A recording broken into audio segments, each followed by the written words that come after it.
పార్వతీపురంలో TDP MLA Bonela versus మహిళా MRO జయలక్ష్మిగా మారింది. MLA Bonela విజయచంద్రపై మహిళా తహసీల్దార్ పోలీసులకు ఫిర్యాదు చేశారు. వాట్సాప్ కాల్ చేసి బూతులు తిట్టారంటూ పోలీసులకు ఫిర్యాదు చేశారు ఎంఆర్ఓ. అయితే తాను ఎలాంటి కాల్స్ చేసి అసభ్య పదజాలంతో దూషించలేదంటున్నారు ఎమ్మెల్యే బోనెల విజయచంద్ర. పార్వతీపురం తహసీల్దార్ అవినీతికి కేర్ ఆఫ్ అడ్రస్ గా మారారని ఆరోపించారాయన. కుల ధృవీకరణ పత్రాల నుంచి భూ సర్వేల వరకు అన్నింటికీ ఓ రేటు ఫిక్స్ చేసి కలెక్షన్ చేస్తున్నారని చెప్పారు ఎమ్మెల్యే బోనెల విజయచంద్ర.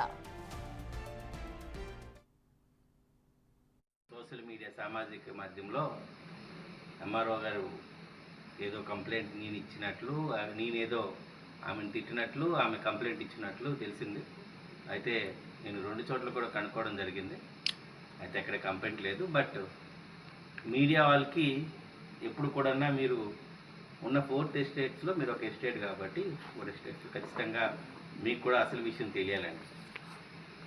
ఈ నిన్న ఎంఆర్ఓ గారికి మధ్యాహ్నం 2 నుంచి రాత్రి 9 వరకు దాదాపు 50 సార్లు ఫోన్ చేయడం జరిగింది.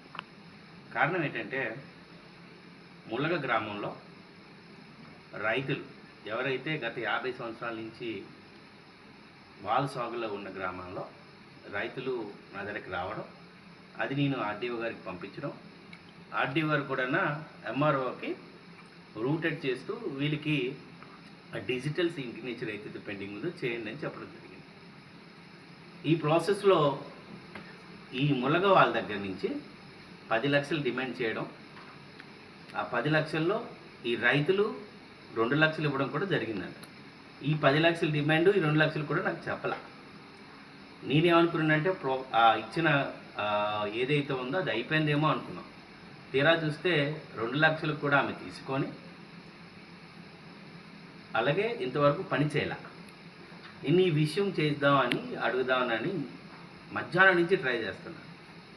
ఈ విషయాన్ని ఆమె ఫోన్ ఎత్తకపోతే ఆయన పై అధికారి ఆర్డీఓ గారికి కూడా ఫోన్ చేయడం జరిగింది.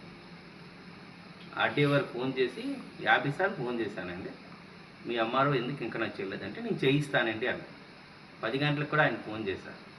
మీకు ఫోన్ చేసిందా అని అడిగారు. చేయలేదండి అన్న.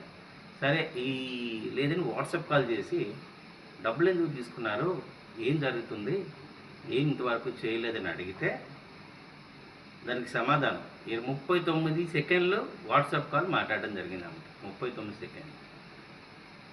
ఎంత తీసుకున్నావు, ఎందుకు తీసుకున్నావు, ఏ పరిస్థితుల్లో తీసుకున్నావు, నీకేం అవసరం, ఎందుకు చేయలేదు, అసలు ముందు ఫోన్ 50 సార్లు చేస్తే ఎందుకు ఎత్తలేదు. ఆమె సమాధానం నేను ఎంఆర్ఓ అండి, నా ఇష్టం అండి అంటారు. ప్రజాప్రతినిధులు అంటే ఎవరైతే గత వైసీపీ ప్రభుత్వం నుంచి ఇంకా పనిచేస్తూ అదే